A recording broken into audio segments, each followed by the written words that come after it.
Good morning, everyone, and welcome to Facebook Live. And I also want to say a special welcome to all of you who are watching my replay. My name is Dr. Jennifer Levin, and I specialize in working with individuals who've experienced a traumatic loss and helping them go from the trauma and the chaos and pain to healing. I am the creator of From Grief to Growth, and I also have a podcast, Untethered Healing from a Sudden Death. I am broadcasting, or I should say, I am checking in today from Whidbey Island in Cootville, and I am still hoping that we are going to get some sun one of these days. I'm always interested to know where you are tuning in from, so I would love to hear in the comments. Today, we're going to be talking about grieving our dads or any father like figure that is in your life. This includes a grandfather, the husband of your children, or a male role model that you may have had. As you may know, Father's Day is this Sunday, June 19th. And so I thought it was appropriate that we would talk about grieving Father's Day, since Father's Day is so near. Have you noticed that Father's Day is lumped together with graduations, family celebrations, and barbecues? It's all fun and games unless you are grieving. And if so, it's a time of a sadness for many people who don't really feel like participating in all of the family activities. How you feel when you're grieving on Father's Day is actually very dependent on several different things, and I want to talk about these for a moment. The first has to do with how long ago your dad or the male that you're grieving in your life died. If it was recent, you may be in the real chaos or the immediate pain of grief. So, the amount of time that has occurred. Second is the relationship that you had with this individual, your father.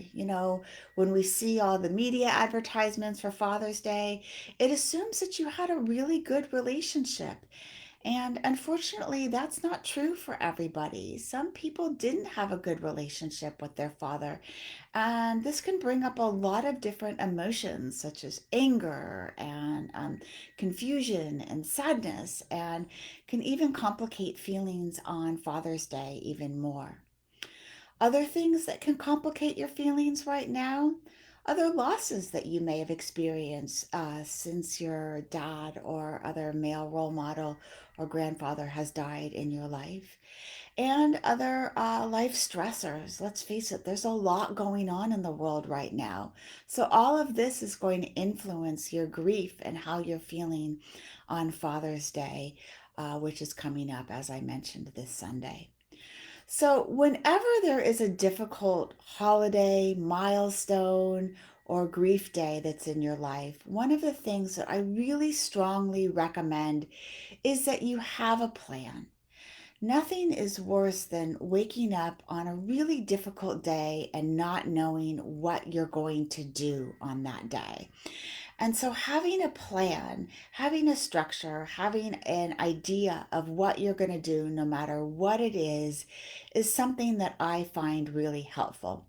And if you wake up on that day and decide, you know what, I don't feel like following that plan, that's absolutely fine. Scrap it and put something else together. But having a plan in place can be very, very beneficial.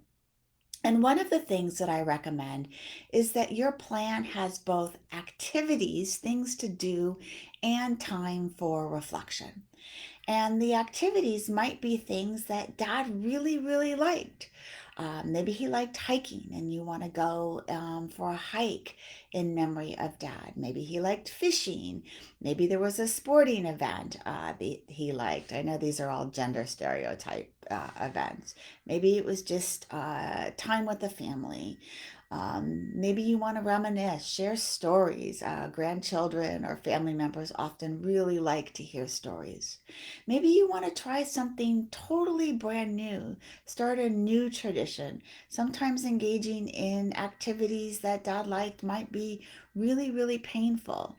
So, one of the things that you want to do, or I find helpful, is to do activities. The other part is time for reflection. Maybe you want to do journaling. Maybe you want to sit at the cemetery. Maybe you want to spend some time by yourself.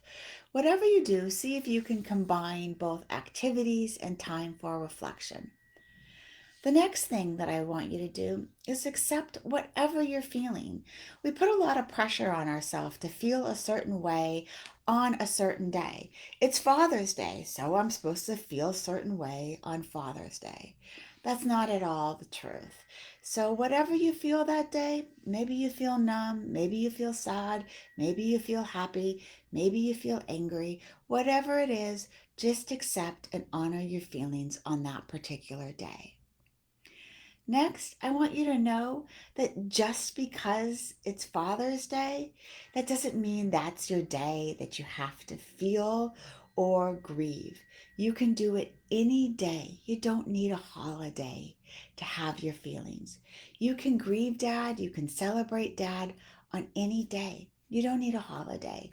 Perhaps if you're not up to celebrating dad, grieving dad, honoring dad on Father's Day itself, pick a random day. Pick a day that feels right for you. You don't need a holiday. I do want to mention two subgroups that can have a very difficult time on Father's Day.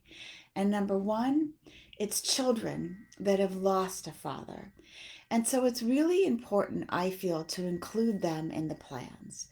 Ask them, what do you want to do to honor dad or to grieve dad, celebrate dad? You choose the right word on Father's Day. Do they want to go to the cemetery? Or if dad isn't buried, is there a special place that helps them remember dad? Do they want to write a letter? Do they want to draw a drawing, make a card, whatever is age appropriate? You might want to check out something or a place called Comfort Zone. They're a nationwide or a national wide organization that have family camps or camps for kids who've lost a parent. There's also many resources that I'm sure are local to you, so I encourage you to do that, but include them in the plan, honor their feelings as well. The other age group that may be having a particular time, or not even an age group, but another special population, is adults who've lost a child. Whether you lost a young child or an adult child, you're still a parent too, and this may be a very difficult time for you. An organization that might be very helpful for you is Compassionate Friends. They have support groups that meet nationwide online. They may have resumed in person and have wonderful resources as well. Accept your feelings. Have compassion for yourself. No one is supposed to bury a child before they themselves have left this earth. And so this is also a particularly challenging day for you as well. So please keep that in mind. So I hope these were some helpful tips for you as the holiday rolls around. Thanks so much for listening today. I do invite you to go to my website, www.fromgrieftogrowth.com. If you haven't already signed up for my free mini course, I invite you to do so.